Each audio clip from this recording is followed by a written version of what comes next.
Kinben Book 5, Chapter 17. Kinabukasan, araw ng Martes.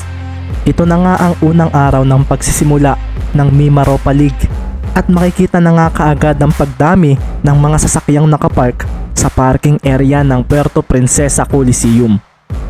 Marami na rin nga ang mga nagtitinda ng pagkain sa harapan nito at wala na ring tigil ang pagpasok ng tao. Lahat ng mga ito ay bumili ng tickets para mapanood ito at mula naman sa bahay ng mga basketball fans ay makikita naman ang mga telebisyon nilang nakaabang na rin sa pagsisimula ng unang game. Palawan Falcons laban sa Oriental Mindoro Tamaraws.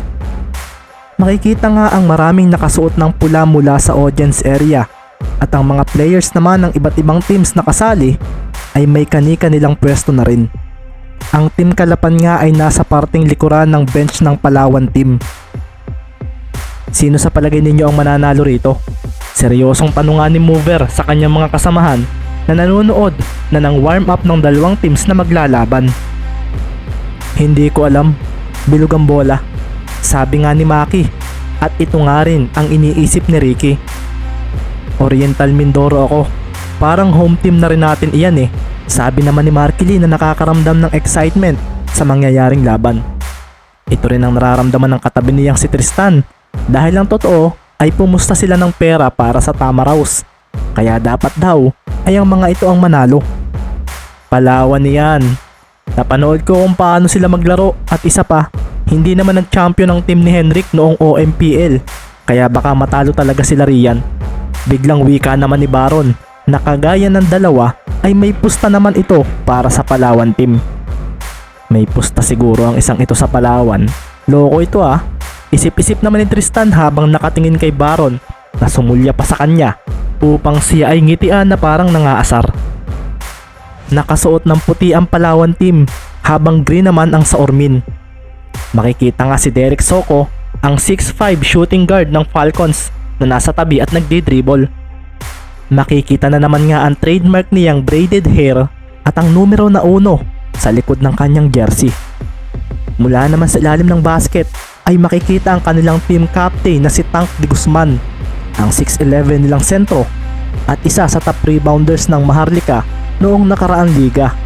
Makikita rin ang numero na 4 sa likod ng kanyang jersey at makikitang siya ang nagpapasa sa mga kakampi niya ng nahuhulog na bola mula sa basket. Medyo malapad ang katawan nito at parang mahirap itong basta pagalawin dahil makikita ang batak ng mga binti nito. Pagkapasa nga ni Captain Tank ng bola sa isang player na may braided headband na white na papalapit sa basket ay dito naman bahagyang nag-ingay ang audience dahil dumakdak ang 6'7 nilang small forward na si Reggie Aguilar. Kalmado nga itong lumapag at seryosong tumingin kay Tank. Siyado kang seryoso ah, relax lang Reggie, wika ni Tank at pagtango naman ang tugon ni Aguilar na may numerong 11 sa likuran ng kanyang jersey. Ang tatlong ito ang binansagang Big 3 ng Palawan Falcons, pero hindi lang ito ang dapat abangan ng kalaban dahil narito pa ang shot blocker nilang si Vasil Yuson, ang athletic nilang power forward na may taas na 6'9". 33 ang jersey number nito at makikita nga ito ang kasalukuyang nag-i-stretching ng binti sa isang tabi. Hindi gaanong malapad ang katawan nito, pero kaya nitong makipagpisikalan sa ilalim ng basket. Wala itong pakialam kung siya ay mabalya dahil hanggat may magagawa siya ay hindi siya basta humihinto sa kanyang mga ginagawa. Mula naman sa tabi ng Falcons coach na si Dominic Torres ay makikitang kinakausap nito ang bago nilang player at magiging starting point guard sa taong ito. Tinanggal na kasi niya si Cantos na masyado raw matigas ang ulo. Isang 6-footer na lalaking kulot ang buhok ang kanyang na-recruit at makikita sa likod ng jersey nito ang numerong 3 at ang apelyidong Lazaro. Jimwell Lazaro ang kanyang full name at wala pang nakakaalam kung paano ito maglaro sa official game at lalong walang nakakaalam kung saan ito kinuha ni Coach Torres. Kung pagmamasdan nga ito ay parang tama rin ang datingan dahil sa magulong buhok na parang ilang buwan ang hindi nagpapagupit at ang parang walang buhay nitong pagtingin sa paligid. Ready ka na ba Jimwell? Tanungan ng nasa 50s na nilang coach na may hawak ng board sa kaliwang kamay. Ready po. Sambit nga ni Lazaro at pagkatapos nito ay napatingin pa nga siya sa kabilang side kung saan ay makikita naman doon ang mga players na kanilang makakalaban. Isang kalmadong warm up naman ang ginagawa sa kabilang side ng court ng mga nakaberde. Shooting at dribbling lang ang ginagawa nila Granger Chavez, Henrik Ramirez at John Ray Perez. Nakikita naman si Jeric Salonga na abala sa pagsambot ng rebound ng mga nagmimintis na tira ng mga kakampi niya. Sandali nga rin siyang napatingin kay Ramirez na nagbago ang timpla ng muka nang makita ang kapatid na si Abad kanina sa kanilang pagdating dito sa venue. Papanoorin ko lang kung may nagbago na sa iyo. Ito nga ang narinig niyang sinabi ni Knight Abad nang magkasalubong ang dalawa kanina. Kasama nga ni Abad ang ilang players ng Makati Blazers at narito raw sila para panoorin ang magiging performance ng mga teams na kasali sa Maharlika, lalo na raw ang dalawang bagong koponan na papasok dito. Sa oras na matalo kayo rito, ibig sabihin ay hanggang diyan ka na lang talaga, Henrik. Kahit anong gawin mong paghamon sa akin ay hindi ko natatanggapin. Sabi pa nga ni Knight bago tuluyang iwanan ng kanyang kapatid. Medyo nagulat tuloy ang ilang mga kasamahan ni Ramirez, pati na rin ang coach nila na walang kaalam-alam na magkapatid ito at si Abad. Manood ka lang. Makikita mo kung paano namin tatalunin ang kalaban. Sagot ni Henrik at pagngisi naman ang tugon ni Knight na pumasok na nga sa loob ng venue na kung saan ay sandali pa itong pinagkaguluhan ng ilang mga taga-Palawan. Makalipas nga ang ilang minutong warm-up ay tuluyan na ang pinaghanda ang dalawang teams. Pinapunta na nga sila sa gitna para makipagkamay sa isa't isa at ramdam na ramdam ang pagbigat ng tensyon sa pagitan nila ng oras na iyon. Si Derek Soko nga ay medyo napaseryoso nang kamayan siya ni Ramirez. Parang ang bigat daw ng palad nito at parang may mali raw yata rito ngayon. Good luck sa game, Coach Torres. Sambit nga ng batang coach ng Ormin na si Brian Recto, isang 34 years old at naging coach na rin dati sa isang team sa Maharlika League. Sa iyo rin, mukhang may bagong hahawakan ka na uli. Sagot naman ni Torres na napatango na lang kahit sa loob-loob niya ay kailangan niyang talunin ang batang ito dahil kung hindi ay kahiya-hiya sila sa home crowd kung mangyayari ito.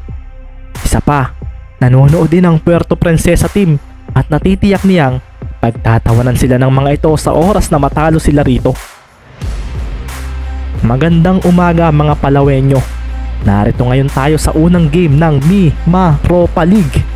Ang unang game nga natin ay ang Palawan Falcons, ang mga nakaputi, kontra sa Oriental Mindoro Tamaraws, ang mga nakaberde. Iyan na po, kasalukuyan na silang kinakausap ng kani-kanilang mga coaches. Sa mga supporters ng dalawang team, mag-ingay na tayo. Bulalas nga ng commentator na nasa tabi ng game officials. Makikita ngang nakasuot pa ito ng shades at kasabay nito ay ang pagkalampag ng isang malaking bilang ng mga manonood. Dito nga ay itinaas nila ang bandera ng Falcons.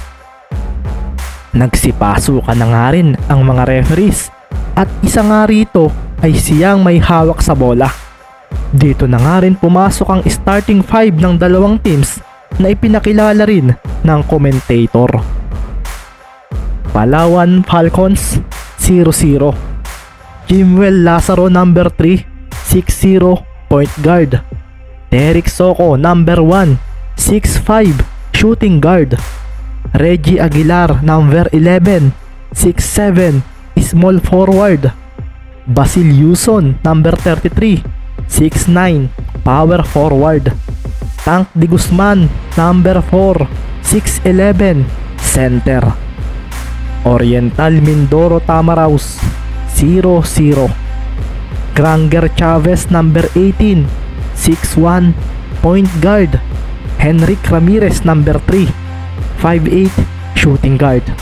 John Ray Perez number 5, 5'8", small forward. Cyrus Garong number 44, 6'8", power forward. Simon Black number 7, 7'1", center. Kapansin-pansin ang maliit na lineup ng Ormin pero parang may bagay ang kanilang sentro dahil mukhang isa itong foreigner. Ikinaseryoso nga ni Tank na makita iyon at mukhang isang magandang laban daw sa posisyon nila ang magaganap. Pagdating nga nila sa gitna ay nakita niya ang kalmadong datingan ni Black na parang walang pakialam sa mangyayari. Ang mga kasamahan nga nila ay kanya-kanya na rin ng pwestuhan at sa pagsilbato ng referee ay dito na nga napahanda ang lahat ng mga manonood. Ang jump ball ay naganap na at sa pagtalo ng dalawang higante sa gitna ay siya namang sabay nilang pagpalo sa bola na hindi masabi kung sino ba ang nagwagi. Tumalsik na lang basta ang bola at sa pagbagsak nito ay nagwala agad ang crowd nang si Derek Soko ang sumambot nito.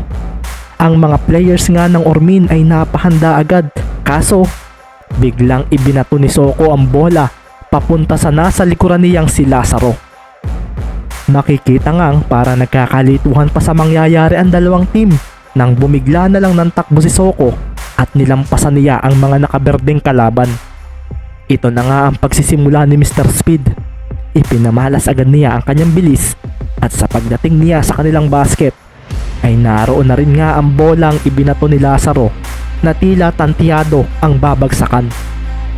Sinambot nga ni Soko ang bola at pagkatapos ay tumalon siya palapit sa basket at dito na nga niya sinimulan ang laban. Isang one-handed dunk ang kanyang ginawa at sa paglapag niya ay doon naman nagwala ang buong crowd. Isang dunk mula kay Mr. Speed ang ating nakita. 2-0 agad ang score natin mga kaibigan. Ngayon ay sa Ormin naman ang bola kaso ano ito? Bulalas ng announcer nang isang biglaang steal ang nagawa ni Lazaro mula kay Chavez at sa bilis ng pangyayari ay hindi na nila nakita ang bola kung saan pa napunta. Nakita na nga lang nila si Aguilar na nasa 3-point area. Nakakalapag lang nang magpakawala agad siya ng tira mula roon. Hinalit ng bola ang basket at ngumiti pa nga si Aguilar sa kanilang bagong point guard na si Lazaro. Isang 5-0 agad ang nangyari at dito nga ay makikita ang biglaang full court press defense ng mga nakaputi na kalmado lang na pinagmasdan ni Coach Recto. Naging maingat na nga si Chavez hanggang sa maitawid ang bola at dito nga ay nakita niya ang kanyang sentro na pinopostehan si De Guzman sa harapan ng basket. Dito nga ay isang bounce pass ang kanyang ginawa at napahanda naman agad si Tank. Defense! Defense! Defense! Bulalas ng mga manonood at sa pag-atras ni Black ay bigla na lang itong tumalon paharap sa basket at ngayon nga ay isang one-handed jumper sana ang kanyang papakawalan kaso bago pa niya maiangat ang bola ay biglang lumitaw si Aguilar nang nginitian pa ito matapos makatapik doon. Sorry men, sabi ni Aguilar at agad niyang hinarangan si Black sa pagkuha sa bola. Si Soko naman ang nakakuha ng bola at doon na nga nagwala ang crowd.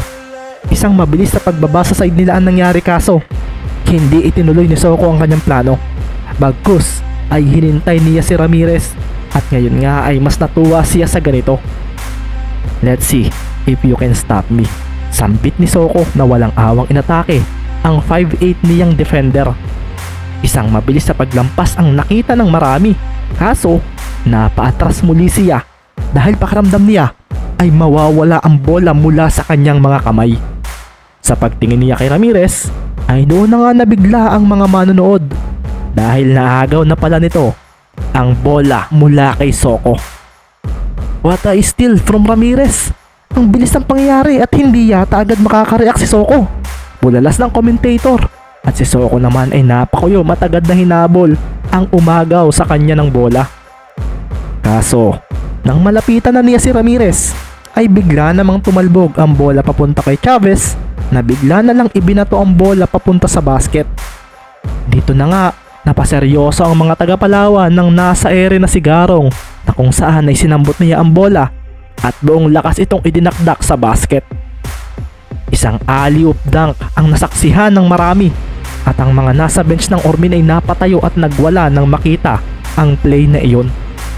Maging ang commentator nga ay napamura na lang sa mikropono dahil sa nangyari. 5-2 ang score natin mga kaibigan.